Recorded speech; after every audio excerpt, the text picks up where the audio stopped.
All right. Well, good morning to everybody that's here. I'm sorry about the early start time. I'm working full time right now during the week, and I'm also taking a class. So the weekends are like my time to see friends while I'm home and everything else. So I've got some commitments to attend to, but I appreciate you getting up with me, and you know it'll be posted later for anyone that can't make it. So thank you for getting up and being here. All right. So before we start any questions, I just wanted to take some time to introduce myself a little bit, give you some insight into my background. I am a rising junior. I'm studying mechanical engineering at Purdue. I'm in the Honors College. I'm also an honors ambassador, which you can see here. So I talk to prospective students. But that being said, I am not an official Purdue employee. I don't get paid by them. I don't officially represent them or their brand. So I do my best to answer student questions, and I give you an honest look into what it's like to be a student at Purdue, but I can't answer official questions, at least not here. I can maybe direct you to somebody that can. But yeah, until I somehow get a job there, which probably isn't in the future, but we'll see. I can't actually answer official questions, but here we are. Other things I'm involved in on campus, I am a honors engineering peer mentor. I'm a mechanical engineering sophomore seminar peer mentor, and I'm a captain on the women's club volleyball team.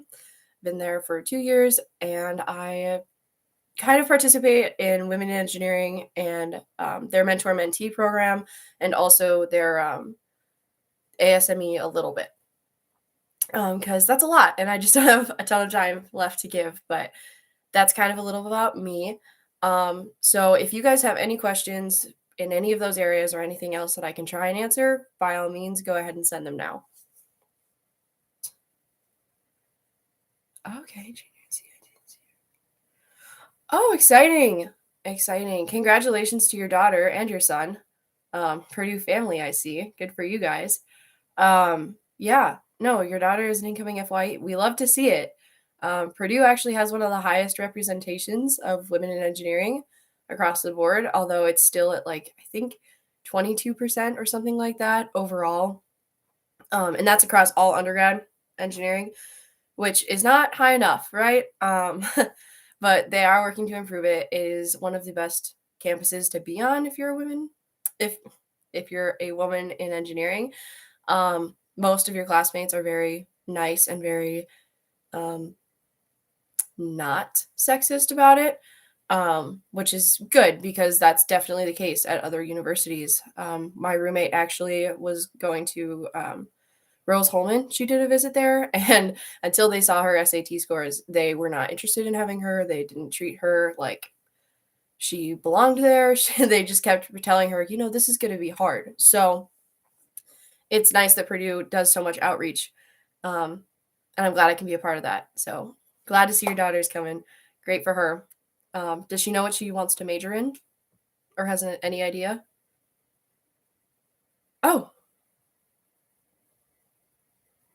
good for her. Oh my gosh. Yeah, Rose-Hulman is a great engineering school. It's just not as inclusive and friendly to diversity. So good choice with Purdue.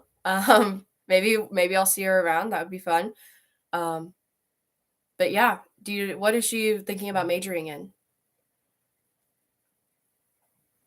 In mechanical, I think we have one of the lowest representation.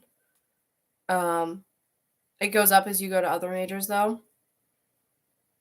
Biomed is highly female.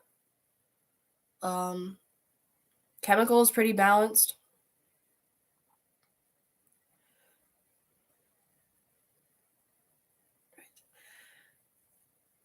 Okay. Um, oh, civil engineering. That's awesome. Yeah, no, I have a couple people on my volleyball teams are civil engineers. Um, they take actually a lot of similar classes to mechanical. They just take the civil version of them, which I find interesting. But yeah, one of my roommates also concentrates a little bit in civil. She's in multidisciplinary, but she concentrates in civil. Yes, it is way more expensive. Yeah. No, I'm an out of state student, so I'm paying full tuition at Purdue. So believe me, I know, but it's shocking. Even in my home state, it's almost as expensive for me to go in state here as it is to go out of state at Purdue. So I definitely appreciate that frozen tuition. So fingers crossed that stays around.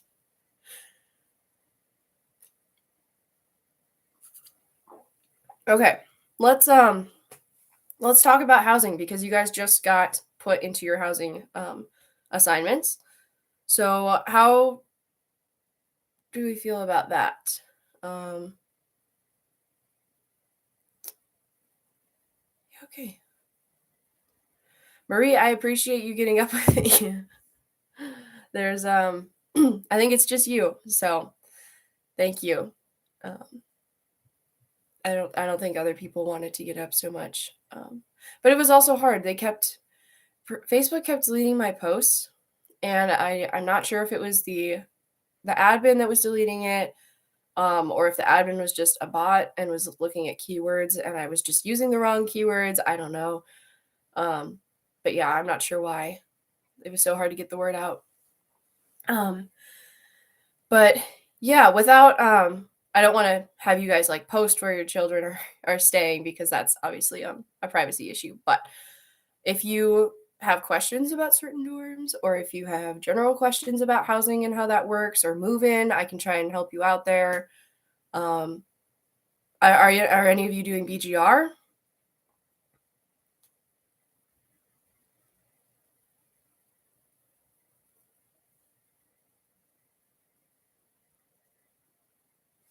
Okay.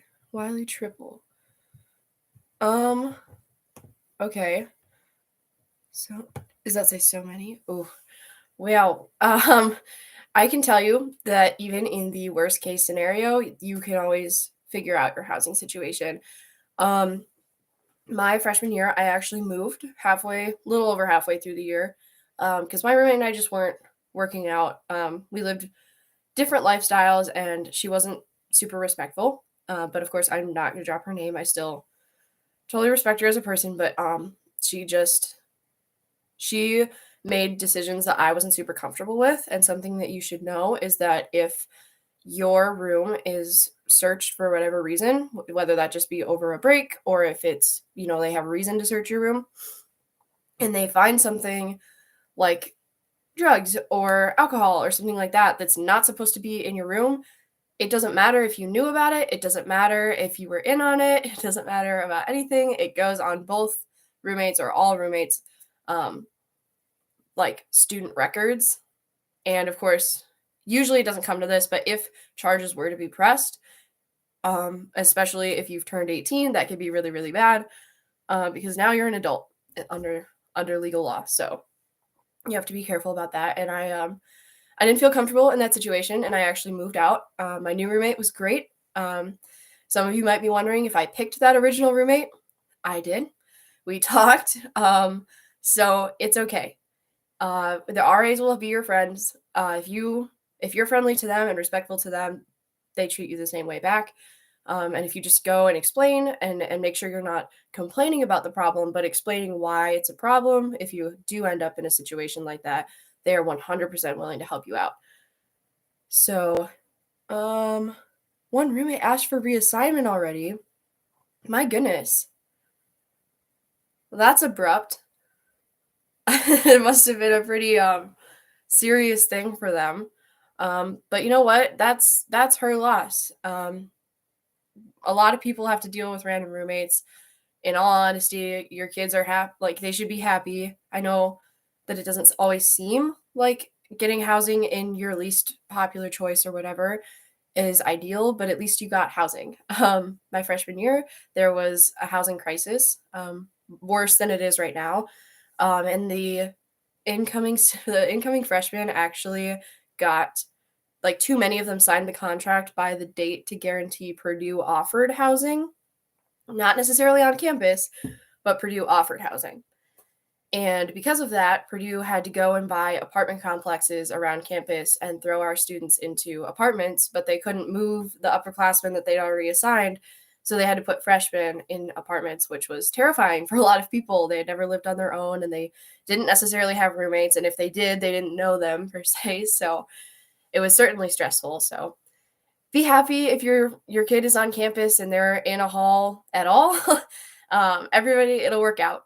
It'll work out. So I know everyone keeps saying that to you, but I promise you, as somebody that's lived through it, it will work out. But let's talk about BGR a little bit. Do you guys have any questions about how BGR works or what to expect, or kind of just should I do it? I don't know if the sign up has passed yet, but I remember that I was a little bit nervous about doing BGR. My parents had to talk me into it, and now I'm like, oh my gosh, if I had the time to be a team lead, I totally would. That was amazing. It was such a helpful experience. How big an honors quad is? Okay, I am going to assume, Zach, that you are in Winifred Parker. I have not lived in Winifred Parker, but I did live in Frida Parker, its sister building, because two of my quad roommates weren't in honors, so we couldn't all live in Winifred. So roughly there is a there's a housing website with room dimensions on there. There should be a suite and a semi-suite listed. It should say in your housing assignment which one you are in, and you can look at the floor plans for those. If, as far as I know, there's no variation like it is in the honors college. And if you're in a quad, I have to assume you're in Winifred, not in the honors college, because I don't think they have those. So yeah, look that up on the housing website, Zach. And if you have other questions, feel free to chat again. But basically, if you can also watch my Frida dorm tour video, and it should be somewhat similar to that. I know it's not exactly decorated the same, but it should be at least a little similar since they're sister buildings. Oh, and you're in Honors North. Well, don't be sad about that. My friends lived in Honors North, and I was in Honors South, and we crossed, like, we spent so much time in each other's rooms. It's great. So if you are in Honors North, okay, I don't want you to tell me your floor number, so I'm just going to give a general statement. So if you are in floors 2 through 5, because 1 is like the lobby area, as far as I know, there's only triples in there. So maybe you're on the 6th floor. In which case, I'm not exactly sure about that. That's usually reserved for returning honors students. But I guess if they needed more space, they probably put freshmen in there. But no, I know you can call Mindy Hart. I'll put her email in the chat. Let me see. All right. Actually, I don't know her email off the top of my head, but if you go to your Purdue email account and type in this name, she can help you out, and just she can give you specifics about your room. So hopefully that will help you figure out what size it is and everything. She was awesome for me when I was an incoming freshman. Okay, my roommate was comfortable with it. Okay. Yeah, no, I'm sorry, Marie, and I'm sorry to your daughter. That's awful. Even though Purdue is one of the most LGBTQ plus friendly campuses, I'm sure you've heard that in a lot of your little freshman seminar things. Yeah, there are people that are not comfortable with that community, and there are people that will discriminate against you, and it's hard. If it helps at all, a lot of people are in that position. We have a very large group. Actually, I think all 3 of my roommates identify in some way with that community. So it's okay. You're going to find your people. At least you know now, and not finding this out when you're moving in. So that's definitely something you can bring up to an RA, and hopefully they get it switched if it's still an issue when you get to Purdue. If she doesn't get reassigned, or if I don't know, if she if she does something drastic before you even move in, like, absolutely, you can even probably call housing now about it and see what they suggest you do. But yeah, fingers crossed she gets reassigned, because that's not something you can just get over. So I totally understand. Yeah, you're welcome, Zach. Thank you. Yeah, I'm so sorry to hear about that. It'll work out eventually. I'm sure whoever gets put with your daughter is just going to be happy to be there once that roommate gets reassigned. So I'm sorry to hear that you're having difficulties with that already. But Yeah, that's definitely not a you problem. That's a her problem. So she needs to be the one to leave. Um, okay, gotcha. Yeah, if it makes you feel more comfortable, most people at Purdue are very welcoming. There is a LGBTQ plus center on campus. It's in the Stewart Center. I'm not exactly sure where because it just got moved. They got a really nice new kind of like main center for it. But yeah, no, I've attended some of their events. It's great. They're a very awesome community. They're very welcoming of everybody, obviously. And they have a good time and they host a lot of cool events. So I hope your daughter gets to engage with them a little bit while she's at Purdue, if not a lot. Let's look at. Okay. Does anybody have any questions about like their schedule or what to do like for open registration or anything like that? I'm trying to think of like topics that you guys are kind of like going through right now, if I could be of any help. I'm going to give you a couple seconds to type out your questions.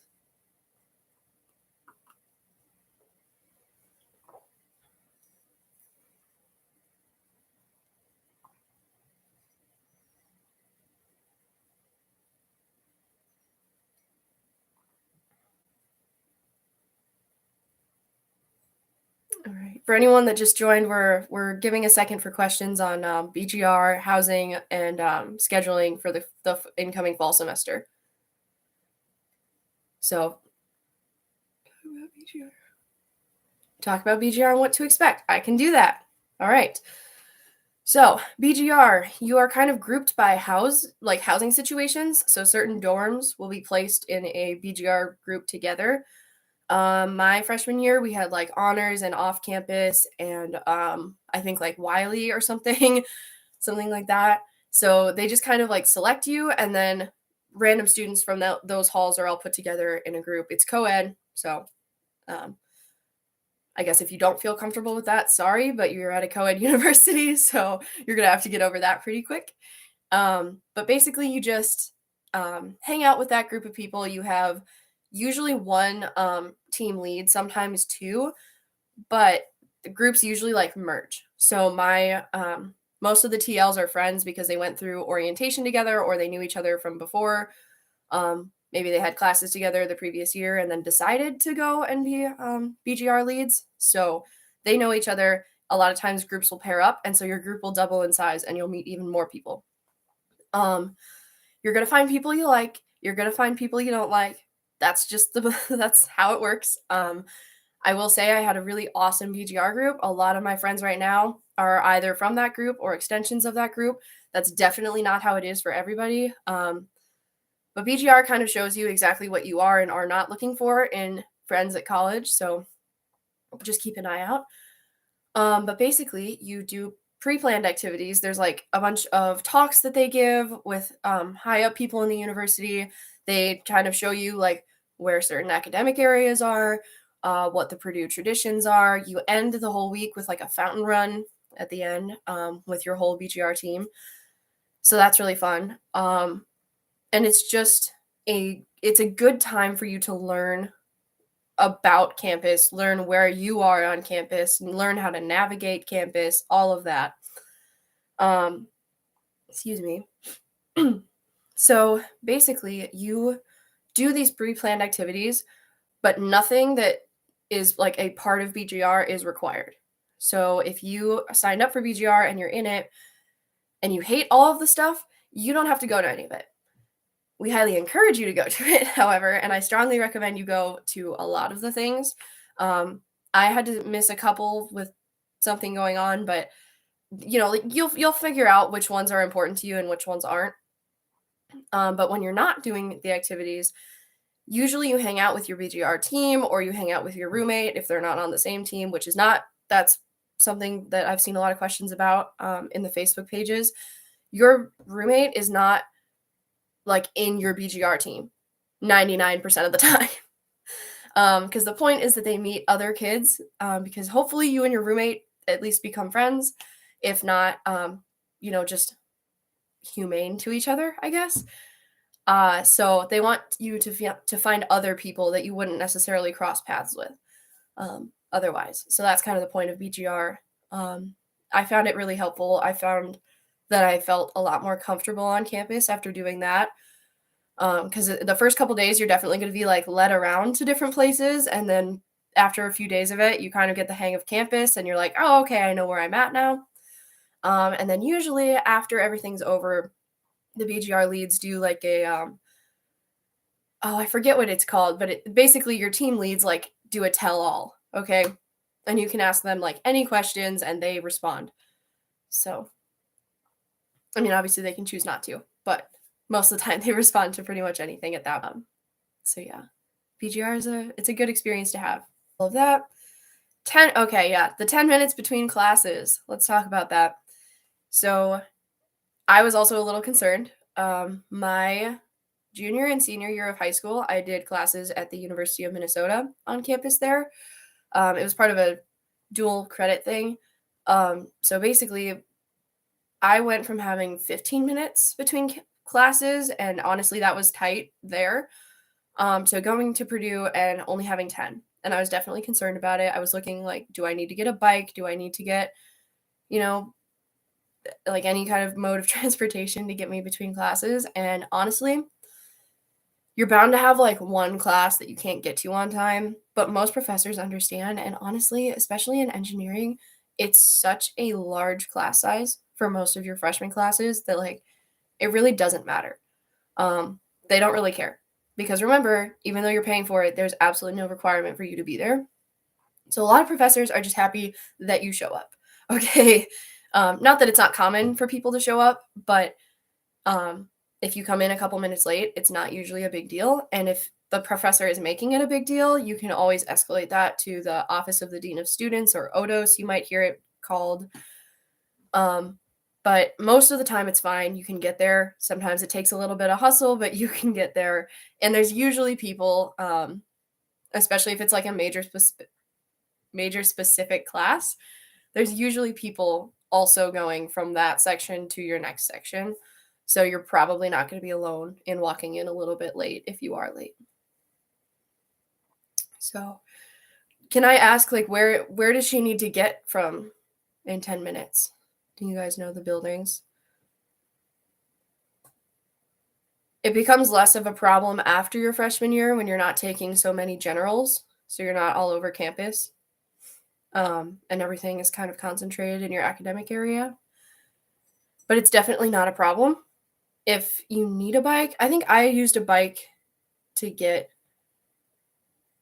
I needed to get to mentoring over in Shreve, and because the honors engineering class, I don't know if they're still doing this because they've been trying to transition everything to their new building. But for the first like 8 years or something of the program, including when I was in honors engineering freshman year, I had to go all the way to Shreve basement to have my class there because they have a classroom that they designed specifically for that class. But that's just the space that they had. So it was in the Shreve basement, and I needed to get from there all the way over to like class of 1950 or something in 10 minutes. And for that, I did use a bike.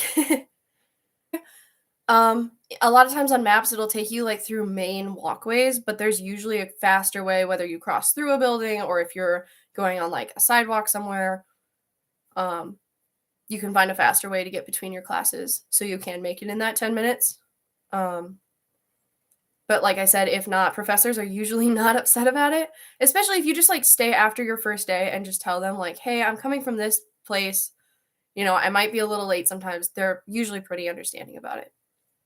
And like I said, you probably won't be the only one. Um, I'm assuming that's a calc class in PHEE. That's where I actually had my freshman year calculus class. It was the first class I had attended at Purdue. So that's a pretty big lecture hall. It's like actually right as you walk into the building, you can see it. It's like 127 or something.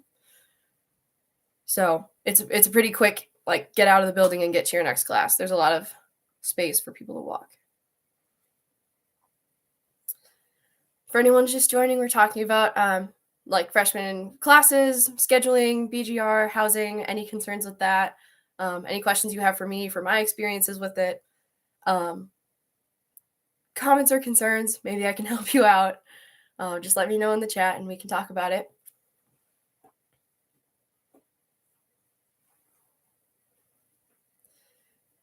Let's see. A lot of people ask about like what advice I have for incoming freshmen, which is it's a hard topic because there's a lot that you learn your freshman year and a lot of it you learn the hard way. So, without getting like too much into detail and just kind of, overwhelming you with stuff, I definitely say you need to ask for help. I was never a student that had to ask for help, and that's not to brag. It's just, the way it was when I was in high school and everything. I did really well in all my classes. I didn't really need help with stuff. And then I kind of got into my dual enrollment classes and I got to my college classes at Purdue and I was like, wow, all of a sudden like things are so hard and like everything is a lot more application focused and the material is just harder because now you're in college and it was a big difference and I had to learn how to ask for help and how to make sure that I was learning what I needed to. Because everyone had just told me like, oh, work harder and you'll get it. Well, sometimes you just need help and that's okay. Because you will encounter people who refuse to go to office hours, who refuse to talk to their professors and ask questions. And those people are not going to find success. And if they do, it's not going to be as fast as you do. If you do take that to heart and you, especially like professors for your harder classes, or classes you're concerned about, or even just classes that you're interested in, like maybe you want to go into something with that, or you just find the subject matter really interesting, go and talk to them. Obviously, some people will be like, yeah, after every single class, you need to go up and talk to your professor. That's not necessarily the case, especially if it's like a 500-person lecture. Okay, like they can't have 500 people talk to them after class. But if you do find it interesting or you are a little concerned and you're, for whatever reason, if you feel like talking to the professor is A, going to get you like noticed and they're going to know who you are, that's great. B, if you feel confident in the material and want to talk to them more, even if you don't really mean it, if you just go there and ask them questions like once or twice in their office hours, immediately they're going to remember you, they're going to like you, they're going to, if you need a letter of rec in the future, they will absolutely do that. So build those relations. And it's also nice. I can give you an example. I just finished last spring my linear algebra and differential equations class. The mechanical engineers take them combined. And my professor for that was amazing. It was his first semester teaching at Purdue. He was a new PhD student. And he was like so great at teaching. I actually ended up getting a 100 on the final, which was insane. Like I'm so proud of that because I worked really, really hard to get there and he was so helpful. But now I'm in Math 303 over the summer because I didn't want to deal with that along with some of my other classes this fall. And this like summer class isn't super well organized and I definitely need help and the math is like so much harder than anything I've ever seen in my life. And I've actually reached out to him and he's helped me. So build those relationships with your professors, especially the ones you really like, because they will more than likely help you out in some way, shape, or form in the future. Okay, Marie, where do you go to get help? Yeah, so there's a couple different ways that Purdue supports its students academically, which is actually one of the reasons I chose it. Purdue is very dedicated to student success, which is rare, I guess, for a big university. People will tell you like your professors aren't going to care about you. You're just a number. That's not true at all. But it can be true if you make it true. So if you don't go out of your way to build those relationships, if you don't go out of your way to find help, it's not just like offered to everybody. It's available to everybody, but you have to go and find it too. So it's different for every class. Math has like a math library that sometimes you'll find TAs in, but a lot of times they have their own office hours. TAs do. I think that's actually a requirement. So, but don't quote me on that. But yeah, most TAs have office hours. The professors obviously have office hours that you can attend, and pretty much everyone is flexible. So if they have an office hour during a time when you have class or whatever else and you can't go, shoot them an email. Just be like, hey, I have some questions. I would love to attend your office hours. Unfortunately, I can't. I have a prior commitment or I have a class or whatever. Can we schedule a time to meet outside of this? And most of them are pretty willing to do that. So that you can get help. And other than that, especially in like math classes, for sure, get a tutor. There is no shame in getting a tutor. I had a tutor all the way through Calc 3. I started at Calc 1 again. I had actually taken it when I was 16 at the University of Minnesota, and I decided to restart with Calc because it had been like a while. I took it at the start of COVID, and I just wanted to really make sure I had a solid foundation. And my advice is like, brief tangent. My advice on like Calc stuff, if you have credit for Calc 1 and 2, just go to Calc 3. If you have credit for Calc 1 but not Calc 2, that's where it gets a little bit sketchy because Calc 2 is known to be one of the hardest classes at Purdue. So like if you're not feeling great about it, go back to Calc 1. A lot of people do it. It's not going to set you behind. You're just going to be on track with everybody else. And hopefully it'll be a little bit easier because you've already had it, especially if you took it in high school. Because if you take it at another big college like I did, it's not super helpful to have it before, especially if you're not super confident in it. But Purdue math works a little bit differently than math at other places. So you should, there's a website for every Purdue math class. Look it up. Just like go in your course request form and like look up the code of the class. It's like Calc 1 is like usually math 165 or 166, depending on if you want the 5 credits or the 4 credits. Like things like that. Look it up, and they have old practice exams on their website with sometimes solutions, but almost always answers posted. See if you can do the exams, and if so, probably don't start in that class. If you struggled on them, start in that class. But that's kind of how you can gauge. But as far as help goes, get a tutor. There's no shame in having it. If it's going to help you get those homeworks done, if it's going to help you find success in that class, do it. There's a lot of great tutors around. I had a really good one. I'll definitely post that. Let's see. Some departments have like a like in mechanical engineering, in our actual mechanical engineering building, there's help rooms designated for certain classes during certain times of the day. And the TAs for that class like rotate. In the meantime, back to advice for incoming students. So we started with ask for help. Another thing I kind of found was really important during my freshman year is to not get hung up on failing. We'll call it that. Not like you actually failed a class. If you failed a class, maybe get a little hung up on that, maybe fix the problem, or figure out what that problem was and fix it. But I'm saying things that I viewed as failure when I was coming into Purdue, literally failing an exam. I'm going to be honest. I have failed an exam at Purdue. That's okay. I have never failed a class. I've never failed a class. I've never even gotten below a C, I think. And for the record, I was dealing with some mental health stuff and needed to figure that out. And actually, once I got that figured out, my stuff has gone up significantly. So it's definitely possible to get through Purdue and not fail a class. But no, I'm saying like if you fail an exam or if you don't do well on a quiz or, oh my gosh, if I miss a quiz, like if I forgot that I had recitation that day or something, that's totally fine. It's okay. There are drops. Of course. Thank you, Marie.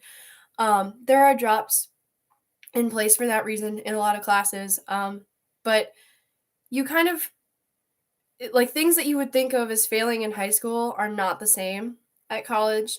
It's okay to give yourself a little bit of leniency. Everyone makes mistakes and it's okay. So don't be too hard on yourself. Make sure you're still having fun. Make sure you're still learning about, who am I as a person, maybe a little bit. What do I like to do in life? What makes me happy? What things am I interested in outside of my major? Kind of things like that. Because college is not just a time for academics. Purdue is very academically focused. I really like that about our school.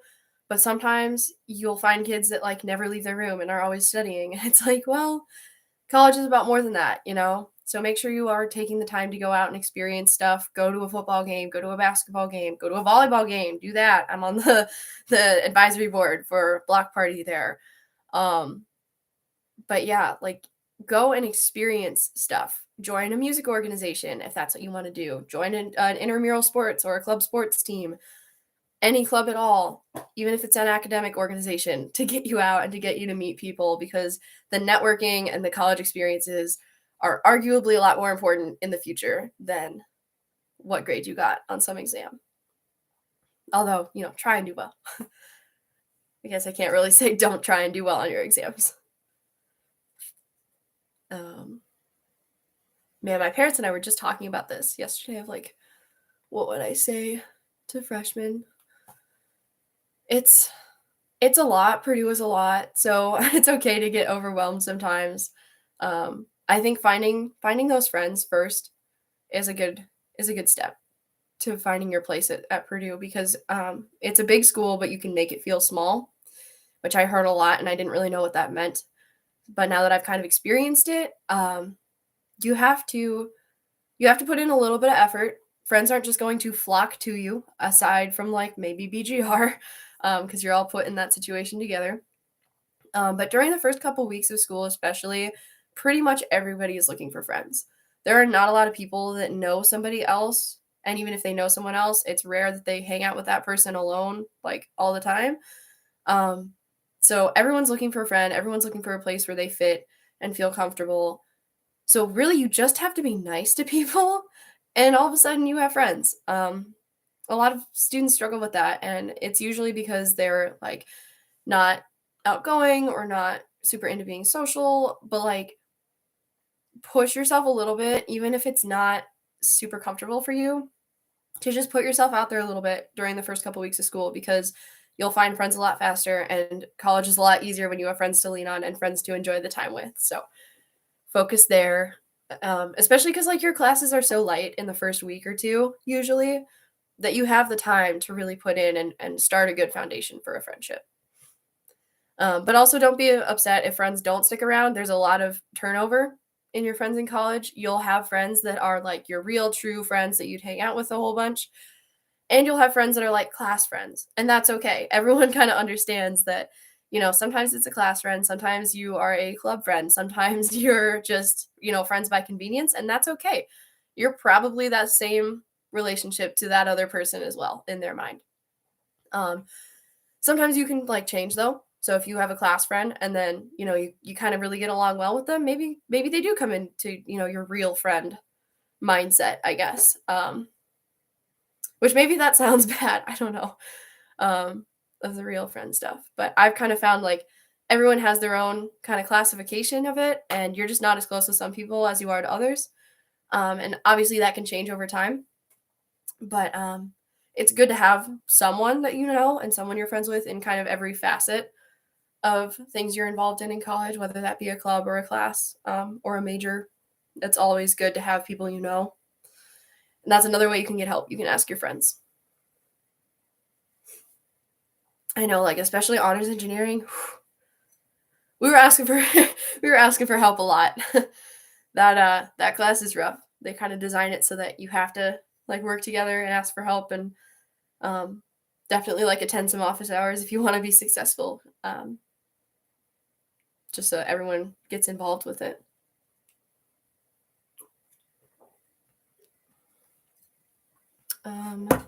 Let's see. What was I most concerned about freshman year? I was really concerned about my housing situation. Like, and I wasn't even in a critical situation by any means. I was in the honors college. I had guaranteed housing. Like, it was fine. I just was like really stressed about what was I going to do with my room? Where was I going to put everything? Like, how was I going to organize it?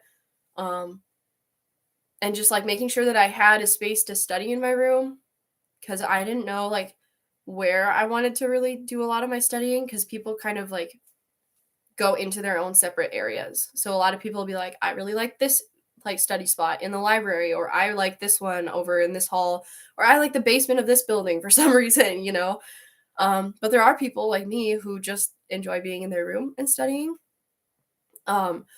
So designate a space for that, because you just don't know. Like, you might think you know what you would prefer when you're studying and doing your homework and stuff, but you really don't until you do it. And honestly, that's something that I should say, if you are doing your homework and you're finding that you're just not making any progress, take a break, like go get a snack or something, but like come back to it. And if it's still not working, try changing your location. I don't know why that is so significant to a lot of people. It just does. Sometimes changing your location helps a million times over, especially if you change your location to like a help room or something like that and go work in there so that you can talk to other people that are working on the same thing as you. Because most of the time you're going to find someone that's figured it out and then they're going to need help on something else that you figured out. So it's a mutually beneficial situation. Welcome to whoever just joined. Feel free to ask questions in the chat. We're just talking about freshman year student experiences. So, housing, BGR, scheduling, classes, where to get help for stuff, all of that. Or anything else that you have a question about, please feel free to ask. What do I like most about Purdue? Wow. Okay. That's a broad question, but it's a very good question. Especially because a lot of people are like, how do you know like that's the school you want to go to? And honestly, it's like it falls right in line with what do you like most about the school? What is most important to you, and does your school fit it?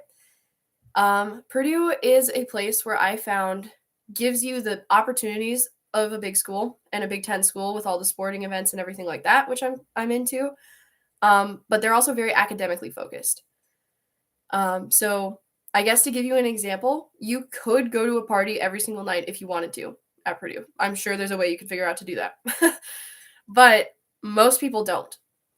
Most people are there to learn. Most people are there to work hard in their classes and get their degrees and build relationships along the way.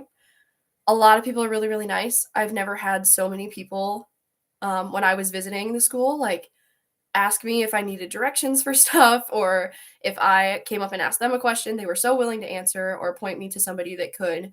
And that just really stuck out to me, and that's held true. It doesn't always feel like it your freshman year because there's just a lot of those like massive classes.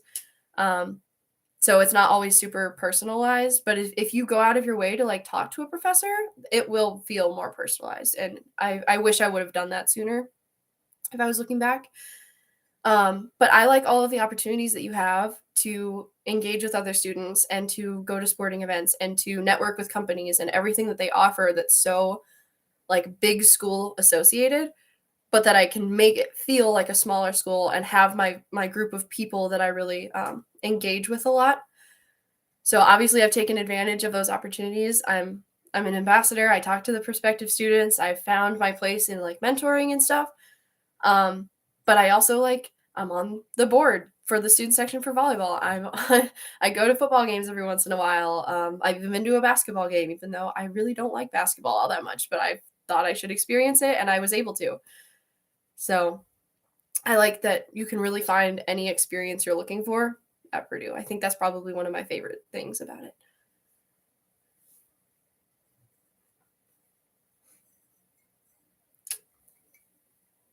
Let's see.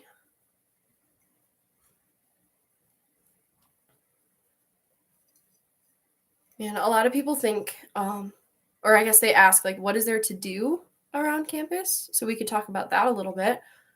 There are a lot of bars. don't go there if you're underage. Please just don't, because that's going to create a whole issue for you that you don't want. But there's a lot of restaurants. You can go out if you want. There's a lot within walking distance, which is really nice. So there's restaurants you can go to. There's a couple like stores and stuff that you can visit. Like Vaughn's is cool to go to your freshman year and just kind of see. That's like a thrift store almost with like anything you can think of. It's kind of a strange place. But yeah, you can kind of do that around campus. Okay. All right. That is a good question. What is the possibility that I cannot register for COM 114? It's missing from my batch schedule.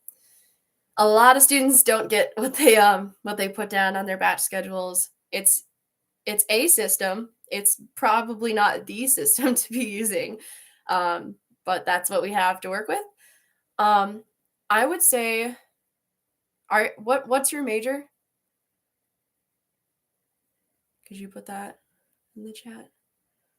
Because sometimes it's major dependent. FY. Okay, I figured. So, did you get something put in there instead, or did you just not get anything?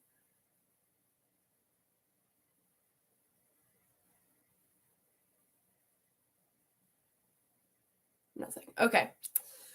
So, COM 114 is a requirement for FYE. It's something that everyone has to do. I think 3 credits, yeah. It's okay. Open registration is a crazy time anyway, so there will be a lot of switching around for a lot of different people, including your upperclassmen. We also cannot add stuff to our schedule right now, so just so you know, nothing's moving around. But COM 114 is a requirement. If you cannot get in during open registration, like there's still no spots available, email your advisor, and don't freak out if it takes them a couple days to get back to you or even up to a week, because they are getting completely bombarded with emails right now. I don't know if you have SCLA on your schedule, but that's something that you could do. I forget if COM 114 is like the speech one and SCLA is the English. So one each semester is usually how students take it. So if you don't have SCLA, try registering for that instead and put COM in your spring schedule, because you have some flexibility with that. You can move it around. If not, you can also look at what are you in Chem right now? Chem 115, is that on your schedule?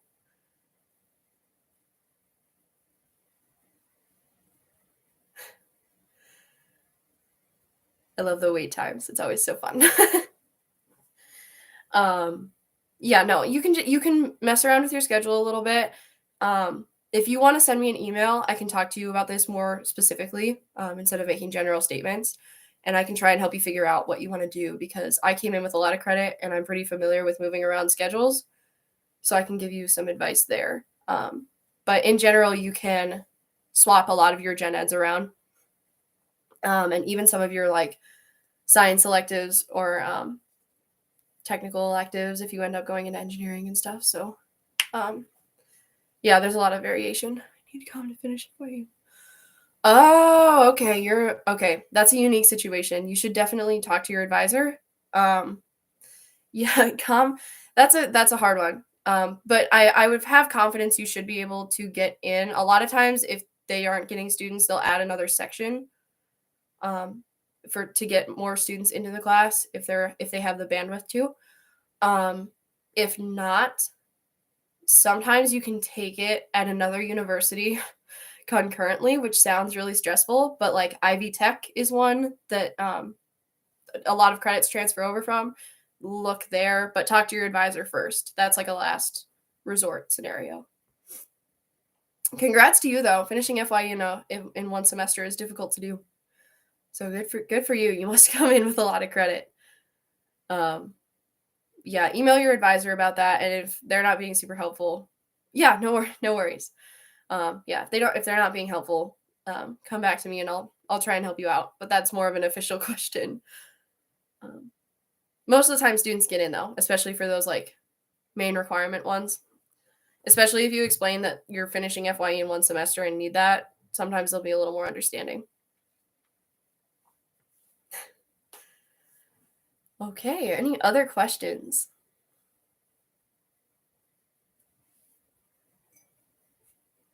Maybe some more people are awake now since we're an hour in.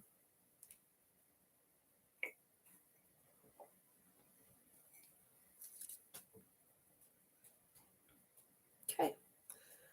Well, while people type those out, if anyone has any other questions, please, let's see. What I'm trying to think, like, what do I wish I knew going in as a freshman? Purdue is very intense. That's something I kind of learned.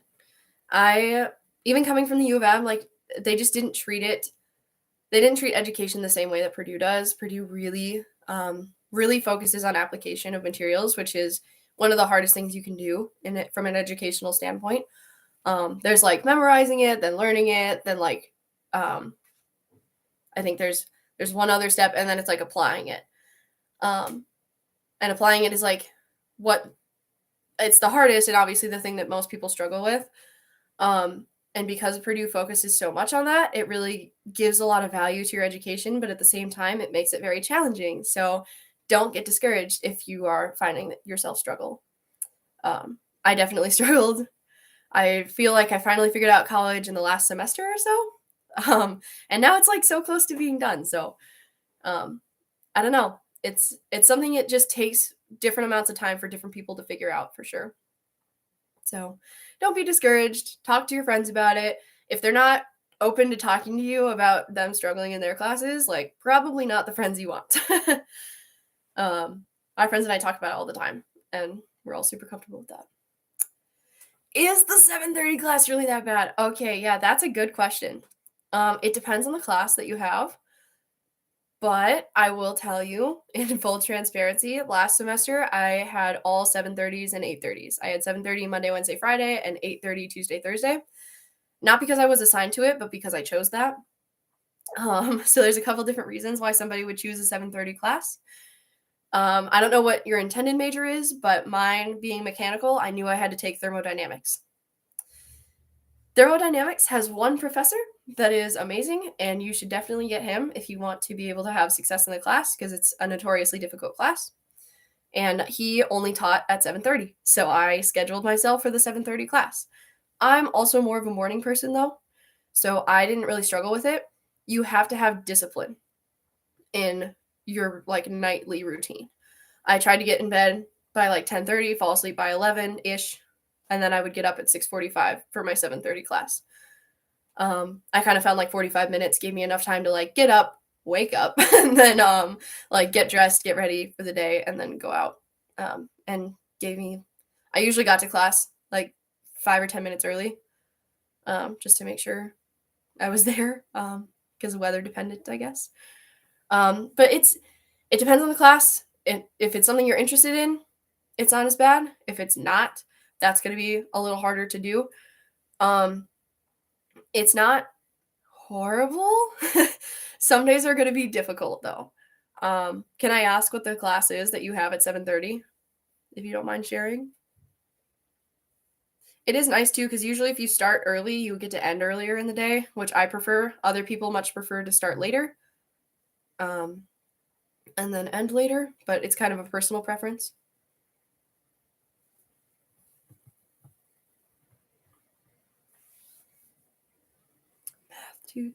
Oh, you're okay. Wow, good for you. That's Calc 3, right? Wow, okay. So in Calc 3 in the morning, that's a choice. I don't look up your professor on Rate My Professor. I could ask who it is, but odds of me knowing them are so small because there's a lot of professors in the math department. Look them up on Rate My Professor. See what you find out about them. If they're a good professor, stick with it. If they're not such a great professor, try it out and then don't necessarily switch your schedule, but like you can always attend a different section. That's something that's good to know. Yeah, if you're in a massive class like calc or something like that and there's a ton of different sections, look up the other professors. You can always go into your course request form and like search the class, and the other sections will drop down and it should have professors listed if they've been assigned. And just like look them up and see if that's maybe better. And then usually, especially after like the first week or so, people stop going to a lot of the lectures. Not in like mass or anything, but definitely some people will start to drop off. And you can always go and like sit in on another lecture and they wouldn't even know that you're not in that class. I definitely did that. I had a pretty bad professor for Calc 1, 2, and 3. I somehow got stuck with him every time. So I just attended different sections. Or there's a thing called Chenflix. Don't rely on it. Here, I'll put it in the chat. Search that with like Chenflix Purdue or something. There's a professor named Dr. Chen who has taught a lot of the math classes at Purdue and has videos on all of his lectures. So if you do miss a lecture and it's not posted by your professor, or if you don't like the way your professor teaches and it's not being helpful for you, you can always look at that and see if Professor Chen has a resource for it. I know a lot of people for the calcs literally just stop going to their lectures, which sounds bad. But you have to do what you have to do. If it's not working for you with your professor, find another professor that does, or go to Chenflix and hopefully that works. Also, I'm sorry, I don't know your first name because it just shows up as W, but if you want to find success and it's not happening, I said it earlier, but there's no shame in getting a tutor. I had one. A lot of kids have one. If kids don't have a tutor, they're almost always like exclusively getting help from TAs. Do what you will with that information, but there's no shame in having a tutor. If it's going to help you, do it. Yeah, 7:30. It depends on who you are as a person. If you like staying up really late, probably not the best move to go to a 7:30 class. If you can be disciplined and put yourself in bed and get out of that situation, you'll be fine. You'll be fine with the 7:30. And like I said, it's nice to finish early. My schedule this semester, I think I'm done by like 11:30 or something, pretty much every day, just a couple sections of different stuff a couple times a week after that. Granted, that's not with my research involved, but yeah. Any other questions?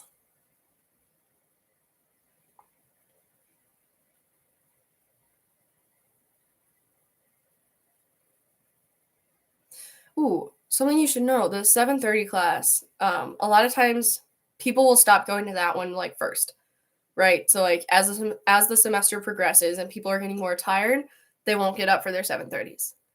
With some exclusive situations, I guess that doesn't apply to, but most of the time that's the first thing to kind of drop for people. So you can start getting more personalized attention, especially if you don't necessarily have a class right after it. You can stay late and that professor will talk to you. So it's kind of nice in that sense of you don't really have to go to an office hour if you're in a 7:30 class and you don't have something after it, or I guess something that you need to be on time to after it, because it's nice to get that personal attention. That's a benefit of it that a lot of people don't think about. I love that, by the way, all caps. Is the 7:30 class that bad? Yeah. It's really personal dependent. I mean, you're gonna find out in about the first week if you can do that or not. It is okay though to miss every once in a while. I don't suggest it. Like I cannot condone skipping classes. As a student and as an ambassador, like please don't. But if you are in the situation of like, I'm really not doing well mentally today, or I'm just like so tired, or I feel so sick, like just don't go to class. Like don't put yourself through that.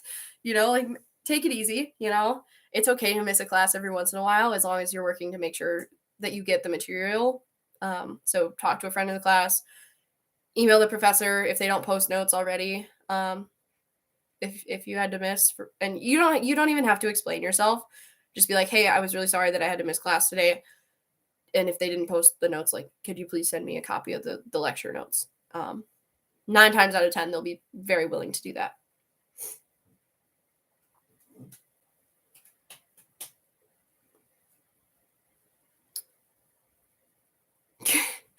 Good to know about skipping classes. Yeah.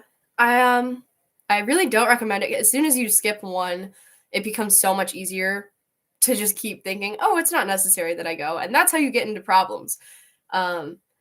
So I really don't suggest doing it very often. It's more so like I've had some days where I wake up and I'm like, wow, I feel like if I move right now, I'm gonna like collapse. Like, because you get sick and stuff like that happens. So just don't put yourself through it. Like if it's gonna make you worse for going, don't do it. But it is important if you miss a class to make sure you're caught up because pretty much every class builds on the previous class. And depending on the professor, they might recap the previous class at the beginning of every new class, but a lot of them don't. So if you don't get that material, you might be lost and then you kind of get into a problem. So avoid the problems if you can. Do you have any other questions about, like your freshman year, your classes? You're in FYE, so I can speak on that. Are you in like epics, honors, regular FYE? What are we looking at here?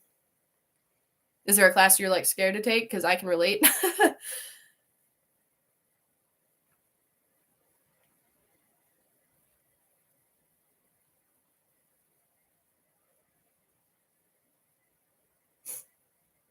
I'll give you a second.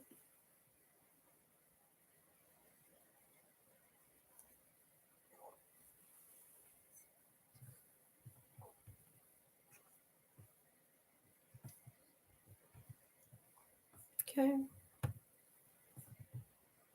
All right. Where is the best place to buy textbooks? Okay. Yeah, that's a great question. Okay, textbooks. They don't they don't make this super well known. It's going to really stress you out if you're a very organized person. It stressed me out too. Don't worry, you'll get used to it. Don't buy your textbooks yet. Unless it's for like math, you're going to need the textbook because that's how you get access to your like homeworks and stuff. So do that. Buy your math textbook. But other than that, don't buy your books. Do not buy your books unless it says in the syllabus specifically something like, we will be reading this every day. And even then, you can probably get away with not buying it for the first couple days and really see if that's true. Because in some classes, it will be true. They will literally reference the textbook and example problems in there every single day, and you're going to want to have that. But for most classes, they don't really use the textbooks all that much. So hold off on buying it until you see that it's actually going to be useful, because that's money that you can save and not need to be spending on stuff that you're not going to use. That being said, I don't suggest buying your textbooks if you're going to buy them, if that makes sense. Like rent them from the bookstore, the university bookstore. It's right by the Memorial Union, right off campus. Like literally you get off of campus and you cross a street and it's right there. They have pretty much every textbook sorted by a class. So if you need one for a class and they've listed it on the syllabus, it will be there. If it's not, they will provide you with information on how to get that, whether that be from Amazon or something else. I have had classes where they are writing new textbooks during the time that you're in the class, in which case they cannot charge you for them. So they give you like the link to their textbook, or they just post it on Brightspace or something. And then you can like access that textbook for free because they are writing it. So they legally cannot have you buy something that has not been published. So sometimes that happens too. But kind of like wait and see. A lot of times there will be somebody that asks, do we really need to buy the textbook for this class? And the professor will either be honest with you or say you should really get the textbook for this class, in which case you should just watch and see if they actually use it. Also completely not condoned. Totally don't go and pirate the textbook. Sometimes you can find them. Especially like you don't necessarily need the most up-to-date edition of the textbook. Like unless you see a professor is really using it a lot, pretty much every edition is the same. Especially if you can get like the one right before or even two before the one that you're supposed to have. It really doesn't matter. The content is going to be the same. It just might be organized slightly differently. It might have a couple different example problems, but like for the most part, it's the exact same, and it's not worth paying the extra money for the new edition if you can get the old edition. But yeah, you can rent your textbooks and then return them at the end of the semester for a little bit cheaper. And that doesn't stop you. You can still write in them if you want. You can still do a lot of that. The same way you can if you bought it. You just get to return it. And sometimes you can like buy your textbooks instead of renting them, and then you can sell them back. I don't really recommend that option though, because like they usually give you like $5 for it and you probably paid like $75 for it. So it's really just not worth it. Just rent the textbook. I hope that helps answer your question. I usually start out, yeah. You can always check their website too. The Purdue University bookstore. It's not Follett's. Or sorry. Yeah, it's not Follett's. That's more of like an apparel shop, but it's literally called the Purdue University bookstore, or the campus bookstore or something. And you can find everything you need. It's like in their basement. Like upstairs is like all of their apparel and merchandise and stuff like that. And some class materials in like a back room, and then all of the books and everything like that are downstairs. You said you're starting in Math 261, which I believe is Calc 3. What is your intended major coming out of FYE? Which is, it's totally fine if it changes. I'm curious. It's also fine if you don't know yet. A lot of people don't. ECE. Oh, I have a couple friends in ECE. Good for you. I hated my ECE class. It was it's difficult. There's a lot of theoretical stuff, which is normally fine, but for some reason with electricity, I was just not having it. Okay. ECE. So I think you guys also take I think you take the separate linear and differential equations class, linear algebra. So basically, I'm going to tell you that you should get your MyLab math textbook for Calc 3. Get it for like the full year subscription. Don't just buy it for like the one class, because you're going to use it again in whatever math you take next. So yeah, just a heads up, because sometimes people are like, oh, I'm in Calc 1 or I'm in Calc 2, and then they don't think about like, oh, but I'm going to be taking that following class the next semester, so just buy it for that time, and then you don't have to deal with it when you're coming back in January, because that turnaround is pretty quick. Classes are usually done, like finals are usually over by like mid-December. A lot of times it's like December 17th or 18th, somewhere in there. And then classes start again like January 9th, or at least like around then. Obviously, it's going to depend on the year. And you don't get like meals and stuff until classes start in the spring semester, unless you've elected to stay on campus over break. So a lot of students come back like the Sunday night before classes, and then they just go to class on Monday. So you don't have a lot of time to like figure out your textbooks and stuff like that. And especially for like calc classes, they expect you to have that textbook going in. So especially like because there's online homework, you don't want to have to spend the time dealing with that. And sometimes like the access codes don't work and there's like issues. So if you just buy it for the full year, you'll be set to go.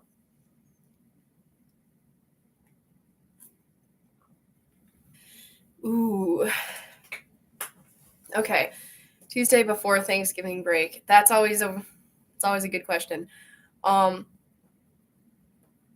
It's unlikely for a lot of, especially engineering majors. Usually we will have classes those days. Yeah, it's unfortunate. It is, I know, but especially because a lot of other majors will have their classes canceled. But it's very professor dependent, and sometimes in like the bigger departments like math or something like that, there's a department decision, and almost always, because it's going to look bad for the department if they cancel, they will have class.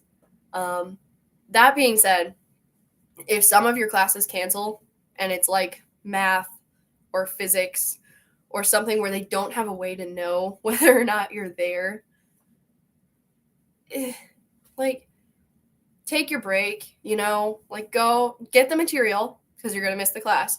Get the material, make sure you're caught up. But it's just, if it's like one class and it's in the afternoon on that Tuesday, don't go. Like if you don't have to be there, just don't go. It's more important that you, at least from a student's perspective, if you take your break. CS 159, you're stuck. I'm sorry. CS 159, they take attendance in every single class. And you actually have to be present for attendance. They do a hot seat, which you'll learn about. It's actually an app created by Purdue and Purdue students. And it's basically like a kind of like a concept check of like, are you understanding what's going on? And it tracks if you respond, but I don't think it tracks your individual response to the question. But for CS 159, they'll like put something like a piece of code on the board and be like, what does this mean? Or what's the output going to be? And you have to like tell them what the output's going to be. And then they have TAs walk around the lecture hall, because you have an assigned seat for that class that you'll get. And they make sure that everyone there is in their assigned seat. And if you're missing and you do the hot seat, it doesn't matter. You'll still get missed for attendance. And you, I think after a certain number of misses, your grade drops. So I apologize. You're probably going to have to be in that class. I think they only canceled one time, and that's because Purdue actually, like the whole university shut down because we got a ton of snow and the roads weren't plowed and the plows couldn't get through. So they literally could not require us to walk to class. Yeah, I know. I'm sorry. I'm sorry. I know it's not ideal. It's okay though. That's an important one to be at anyway. You should be going to those lectures. Because unless you have like coding background, which I did not when I was in that class, you're you need to be at the lectures, and especially who's your professor for that, because there's some really good ones and some that aren't so great. As far as I know, they're all like good people. There's just some professors that are better at teaching than others. Yeah, no problem. I'm glad I can be helpful. This is why I'm doing the lives, because you got to hear some, of the nitty gritty from the students and really kind of know what you're getting into, because then you don't have to learn the hard way because someone already did. You can avoid some of it. Yeah, no problem. No worries. Glad I could help. Good luck with your freshman year. Reach out if you have questions. And good luck getting that class.